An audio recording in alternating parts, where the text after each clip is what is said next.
One of the women on that program who did our course, for example, was a psychiatrist trained in the UK. She came back to Lagos to start a mental health clinic. And she said, I'm obviously an intelligent woman, but no one had ever taught me about business skills. So I start this business, I know how to do the medicine. But then it's a question of, how do I manage my finances? How do I manage my staff? How do I present a business plan? And so the blended learning training gives women these skills, but doesn't require them to have to go away for weeks and months on end in order to be able to do that. So we have to find practical solutions to help women who are earning money now do better at what they do without requiring them to have to make the sort of sacrifices that they can't actually make by giving up their businesses altogether. Absolutely, practical solutions. Can I just add one thing to Cherie, because it's actually an example that you all can see here at GES, and it speaks to how do we help connect women, and in particular women entrepreneurs, up to the skills, the training, and everything that they need. One of the things that we discovered years ago as part of the work that we've done around women entrepreneurs is access to capital, access to mentors, access to skills, access to expertise that exists out there. And through technology, we built this platform, and you can see it in the Dell booth, called Alice. So think Angie's List for women entrepreneurs. It's built on a technology platform. It uses big data, artificial intelligence to hook women up with other women and the needs that they have around, I need capital access. I need to understand, legal capabilities. I want marketing skills that will help me figure out how to market my company. And through this platform, we have thousands of women that are interacting with other women that they can connect real time with. And through technology and big data, this platform continues to be smarter and smarter and smarter. And our goal is to enable millions of women that can get the access to the skills, the training, and everything that Cherie and her foundation are helping to enable. So I think technology can really, really help there. Technology, practical solutions, sacrifices, and the wonderful work that your foundation is doing. My compliments. Let me turn back to Ivanka. Ivanka, a McKinsey Global Institute study shows that if we are able to close this workforce gap by 12%, we would actually be increasing the world's GDP by 25% by 2025. And it also, another interesting fact that this throws up, women in top leadership positions and boards actually enjoy greater financial returns. So was that a conscious choice to run your entire enterprise, Ivanka Trump, with all women leadership and completely run by women? Was that for the bottom line? Was that to make sure that you have more women in the right positions, or how do you go about doing this? Well, I think today, empirically, we know that having equal representation, gender representation, having diversity is a positive. It's financially beneficial to business. And that's what's pushing corporations, not just a social responsibility, but a fiscal responsibility to their shareholders. And that's what's pushing businesses to diversify at a faster rate than if they were doing it for some other motivation. So that's exciting. And we're seeing all the studies, we're seeing all the data to support that very fact. So I think the key, and we've covered so much ground here. We've talked about the importance of public policy supporting working families, women and men who work inside or outside of the home. We've talked about the role of technology and how that can connect people to mentoring opportunities, like the great work being done at Dell. We're doing that domestically at the government through programs such as SCORE, which have been very, very successful in getting private sector and getting successful men and women to coach and to mentor other young people or not so young people, who want to become CEOs as well. So taking programs like SCORE. We've talked about inadequate access to capital, which happens domestically, unfortunately, as well. When you look at our participation or our share of venture capital funding is minuscule, 3% last year. We're trying to fix that by A, raising awareness about this issue, but B, increasing our lending through the Small Business Administration. In 2017, we increased the amount of lending to women-led firms by over $500 million year-to-date alone, so that's exciting. And then internationally, where the barriers are the same but far greater, oftentimes with a cultural or legal overlay that makes it particularly challenging. So one of the initiatives we launched, and there's so many great initiatives across government. I'm leaving this stage and going to the State Department run GIST competition.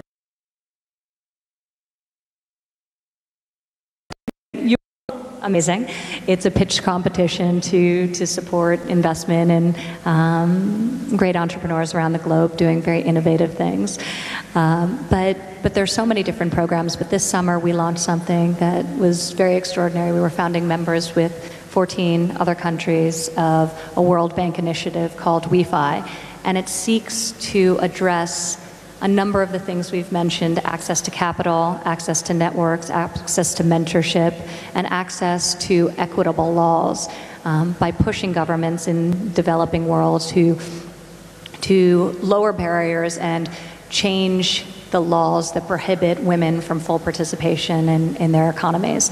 So WeFi is very exciting, and we anticipate being able to leverage in excess of $1 billion to go to female entrepreneurs in the developing world. So we're hopeful that has a profound effect on the ecosystem of women's entrepreneurship generally, but also for the benefit of women in the workforce as well. Because it was noted here that when you invest in women, they invest back into their families, back into their communities. They say 90 cents on the dollar earned by a woman goes right back into her family and community, and back into things like education, into healthcare, into things that will create a positive generational impact. So we're very excited about that initiative, and all the other ways we can fuel the exciting work that's being done in the entrepreneurship ecosystem at home and abroad. Congratulations. Can I ask you, because Absolutely. Ivanka, that 90 cent figure is a very interesting one, but I want to ask you as a man, what do you think the equivalent figure is for a man? 40? Well, He was supposed to answer that. I'm the moderator. I'm supposed to be asking you questions. So. Anyways, I think it must be around 40. Yeah, no, it's 30. 30. 30. All right. As always, women are the smarter ones anyways. 40. But you know what I think? I was trying to But do you know what I think about that? You see, I think there are plenty of men who also invest 90% of their efforts into their family and into their community. And the problem is that there are some men, my own father was one of these men, because he abandoned my mother and my sister and myself and never supported us ever again. Who'd only put 1%, if you're lucky, into their families. And the question really is for men is, why is it that we tolerate the idea that these men who go off and spend their lives on wine, women and song, somehow that's acceptable? The men who put 90% of their efforts into their families should be speaking out more loudly and saying, these men that don't do that actually are letting us all down, rather than just shrugging their shoulders and saying, oh, well, women, they do 90%, we do 30 to 40 as men, but that's okay. Because actually, it isn't really okay, is it? It's true, and I think this is something, Sherry, that I'm glad you brought up, but I'm actually very optimistic about, because I see the landscape changing, and especially when you look at the next generation coming up. I think women don't view themselves as purely providing care for their families. They want to work. In many cases, they need to work to support their families. Men, similarly, are taking a much more active approach in raising children and participating in the family than in previous generations as well. And we see this happening on different scales, but all over the world. And I see this generational shift that is very exciting, because when you think about true equality, it starts with having this level playing field and sharing the responsibilities, domestic responsibilities, as well as work workplace responsibilities much more equitably. So I love the natural shift that we have happening, but I think talking about these issues, and I think men talking about the fact that they're not financial providers alone, that they want to participate, that they want to be involved parents and fathers is incredibly important as well. Now that you raised a very personal question, let me throw a quick question to all of you. I've learned that all of you are privileged to have a daughter, also each of you. I have an 8-year-old daughter also. So what would you say is the single most important thing that you would like to see changed? We talked about multiple things. We talked about capacity, we talked about confidence, we talked about mentorship, we talked about collaboration with the private sector, we talked about rural sector. What is that one single important thing from a government and from the societal perspective that you would like to see differently, say, a decade from now? We'll start with you, Ivanka, and then we'll move on to others. We have about 5 minutes, so let's make this crisp.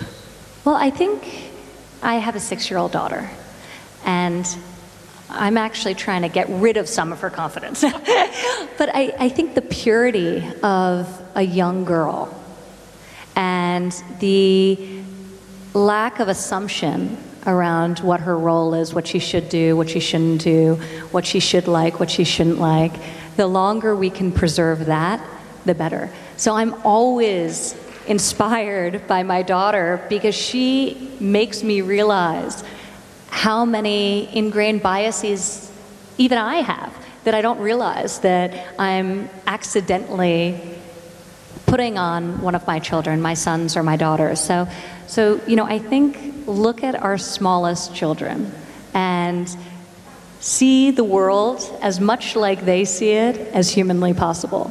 And hopefully Arabella grows up in a world where she's never told she can't do something because of her gender. Certainly she'll never be told that by her mother.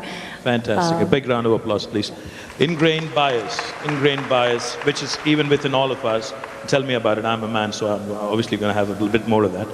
Chanda, a quick point on what you would like to see differently a decade from now, the single most important thing. Well, as you said, we all have daughters. I have a daughter, and I think the proudest thing for me to say is that while today here I'm sitting as a panel member, my daughter's sitting here in her own right as a woman entrepreneur, Can we as have a her stand delegate up here. please? Miss Kochhar's daughter. There she is. A big round of applause to the young lady. What's her name? What's her name, Chanda? Aarti. Aarti. Yeah. Many congratulations, Aarti.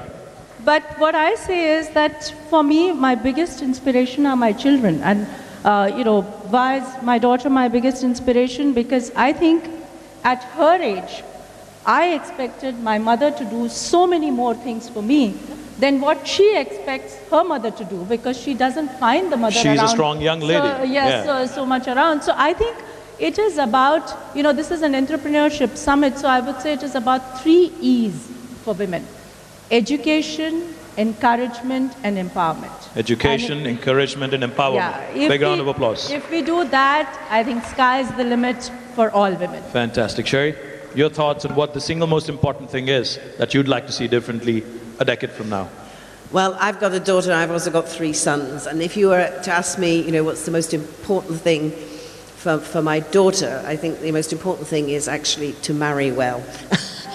And if you choose the right partner. Choose the right partner. And therefore, when I talk about what I want to see for my daughter, I actually think more about my sons, because as a mother of 3 sons and 1 daughter, I have to actually think, how am I bringing up my sons? And for a long time, my main concern was that one day my boys would come to me and say, "Mum, here's my girl that I'm going to marry, and I want to let you know that she's going to stay at home and look after me." Fortunately, that hasn't happened. My youngest is only 17, so if he came and say he wanted to get married, I'd be a bit upset. But my 2 elder boys are both married to very successful career women themselves. But the one thing I said to both of them before they got married, the day before, I said, "I know you're all very proud of your wife and her career and what she's doing, but the crunch time will come is whether you're prepared at some time in your career to take a step back in your career so that her career can flourish." Because if you Fantastic. constantly think that yes, you can have a career, but it's always secondary to mine, then it's never going to quite work, is it? Because the girl will always then have to take the Since you mentioned also choosing around. the right partner, one of these days when I'm going to catch the Prime Minister, I'm going to talk to him about his perspective as well on choosing the right partner. Can you also mention to him when is the time when he's going to take a step back in his career so that I can get on with mine? Absolutely. I shall ask him that. I do surely think, shall. though, and I just want to layer something on top of that, because I do think you're right, that conversation needs to be happening about who's going to step back if somebody is going to step back. But I do think we have to do a better job of recognizing that all women are working women, whether they're working inside the home, raising their families, or whether they're working in a professional capacity. And I think we have to celebrate that decision either way. But we need to create an environment in which people can make the decisions that are right for their family. So destigmatizing men making the choice to do that, but also not disincentivizing or not frustrating women who choose that as the right path for themselves as well. Well, we're actually out of time, but... I want to say one thing. No, absolutely. In fact, Okay. all I was going to say what is... needs to change? I think we need to see more women and girls in STEM-related roles, whether they are entrepreneurs that are creating innovative technology, big data, all of that, or whether it's girls that are graduating with STEM-related degrees. The numbers are really scary, and that is where the jobs are going to be. The salaries are going to be higher, the job security is going to be greater, technology is permeating everything, and what I would love to see is a much more balanced set of graduates and women that are in STEM-related fields, because it's going to be a huge business imperative for many, many companies and governments around the world. Well, while we are out of time, I think I have some very powerful women in the world sitting on this podium, so I'm going to take my liberties. I'm going to ask the organizers to give us 2 more minutes, and then we'll close out some final thoughts. Chanda, on what do you think, again, on skills, training, capacity? We covered multiple issues. Final thoughts, closing remarks on what we should be doing, say 60 seconds? Yeah, so I said that, education in terms of in empowerment, you actually cover everything, whether it's skill, access to credit, and all that. And in terms of encouragement, it's the social approach towards women. But I want to take 1 minute to talk about India, because this is a forum where I think we should talk about India. And I just want to say that, for India, this is today a matter of both celebration, because India has come a long way, as well as a matter of resolving that there is lots more to do. So, clearly, as Sherry said, that, not even 25% of the graduated women really participate in the workforce. And therefore, the same McKinsey study says that for India, actually we can add in the next 8 to 10 years, $700 billion to our own GDP if we actually bridge this gender gap. But the way I look at it is that I think this is a glass half full, because that is what is the potential for India and India's GDP. But while we have a lot to do, I think I just want to tell this forum that I think India still does much better than many, many other countries in the world. And let me take, it's a wide spectrum. You do not have a country where you have 100 million families impacted by the self-help group movement, of which 85% of that self-help group people are women. Out of which 20 million are in Telangana. Yeah, yes, absolutely. So you move from there to the whole entrepreneurship thing. And I think India's economic structure is changing. It's no longer just a manufacturing or a services economy. It's now becoming an entrepreneurship economy, an economy of value chains, which gives women more and more enablement to create their own niche and to start their own careers. And what bigger testimony than to say that in India we are able to put up a platform where more than 50% participants are women today, sitting right here. Fantastic. Big round of applause to the ladies, the women entrepreneurs who showed up at the Global Entrepreneurship Summit. And then let me take this little further to say that it's India that has produced, sportswomen in fields that get us medals and, things like wrestling and gymnastics, which were so far, typified as being men's sports. Today, India has women fighter pilots in the Indian Air Force. Today, it's Indian Navy that has started an all-woman circumnavigation around the world, just as an expedition. Today, India has a defense minister who's a lady. Today, India has, senior ministers who are ladies, and there is no country in the world where 40% of the banking sector is headed by women. Lovely. That was a great note, great closing note from a banker. Ivanka? First of all, I appreciate the discussion and all the panelists for just a really great dialogue that happened here today. But I do want to follow up on something that Karen was talking about as it relates to STEM education particularly. Because when you think about the landscape in the developed world, where there has been better access to capital, certainly, than in the developing world, and more progressive policies to support working families, in some cases better than others. But there has been a stagnation in terms of closing that gender wage gap. And it's really sort of persisted and stayed, it closed, and then flatlined over a decade ago, and it stayed that way. And when you really break down the reason for that and what's causing that, it's women traditionally have in fields, and when you look at industry segmentation, you have a lack of participation of women in higher growth fields like STEM fields and computer science fields. And you also have an unfortunate circumstance where traditionally women-dominated sectors of the economy are undervalued financially and are underpaid financially. So I think both need to be disrupted. We need to get more men into so-called women's fields, and we need to get more women into STEM fields where our participation rates are really abysmal. I'm incredibly fearful that when you look out and you think about where the future of work is going, that if women continue to represent only 13% of engineers in the United States, or continue to represent only 24% of computer science professionals, that the gender wage gap is actually going to grow as opposed to contract in the years to come. So I think this is something we need to address. It's something that this administration in the United States is very, very focused on. Each president has the opportunity to prioritize for the Department of Education what they want them to focus on. And the president issued a presidential memorandum just last month instructing the Department of Education to prioritize STEM education. And in the guidance required that gender and racial diversity be considered when granting the money towards all of the different programs, so that the programs are actually designed to encourage gender diversity and to encourage racial diversity and to prioritize computer science. So I think it's critical that we think about occupational challenges and making sure that there's more equitable balance in especially the high growth industries as we look forward and as we think generally about the future of work in our own countries and around the world. So more men in women's domains and more women in the men's domains as well. Well, then they wouldn't be sort of women's industries. Inclusive growth, closing down the gender gap. Fantastic thoughts. Sherry, final thoughts before we...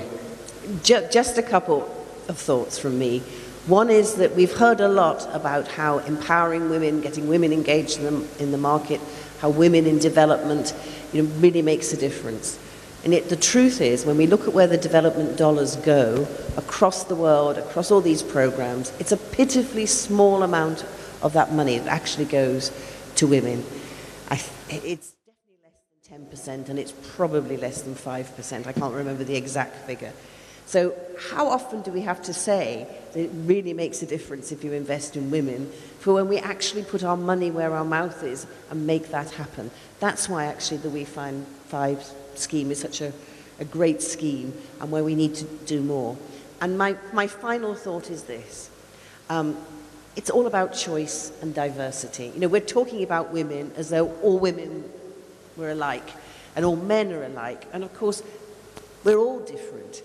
but it's about embracing diversity and most of all, respecting each other's choices, which is why when Ivanka talked about those women who choose to devote themselves to their family and work at home, that's their right and their choice. And actually, as women, we should be kinder to each other about each other's choices and actually help each other so we can make a choice and change our choices throughout our lives. So let's hear it for choice and diversity. More power to you. Karen, final thoughts? Any final thoughts? Sorry. Yeah, my final thought is it's going to take all of us to change the dialogue, in men and women, and I would just really encourage everybody here in the audience. It's amazing how many people are here. Get involved. Get involved in changing the discussion, changing the trajectory, helping to invest in women entrepreneurs. Women cannot do this alone. We need men in the conversation, helping. And the world is a better place when we all come together with a common vision and collaboration and working together. And I think together we can do some amazing things. Fantastic. Like I said right at the beginning, right at the onset, we have a cracker of a panel. Chanda Kochhar, Karen Quintos, Sherry Blair, Ivanka Trump. These ladies did not need me here. They only needed me as much as a fish needs a bicycle. But I think they put up with me. Thank you, ladies, for your wonderful, wonderful thoughts. Thank you so much for this lovely opportunity. Thank you very much.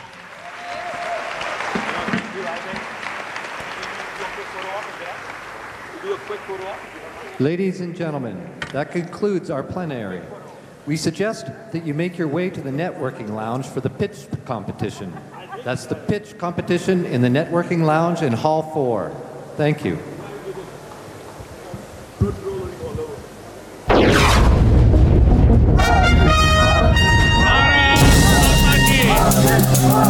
ગરીબનો દીકરો દેશનો પ્રધાનમંત્રી એનું દુઃખ ના હોવું જોઈએ ભાઈ. કોઈ ચા વેચવા વાળો તમારી ગાદી લઈ લીધી તમારા વારસામાં લખાઈ દે અને છાસ વાળે મને સંદેશો મોકલે છે કે તમને ચા વેચતા કરી દઈશું. કોંગ્રેસના લોકો લખી રાખે આ મોદી છે ચા વેચશે દેશ વેચવાનું પાપ ક્યારે નહીં કરે એ લખી રાખે.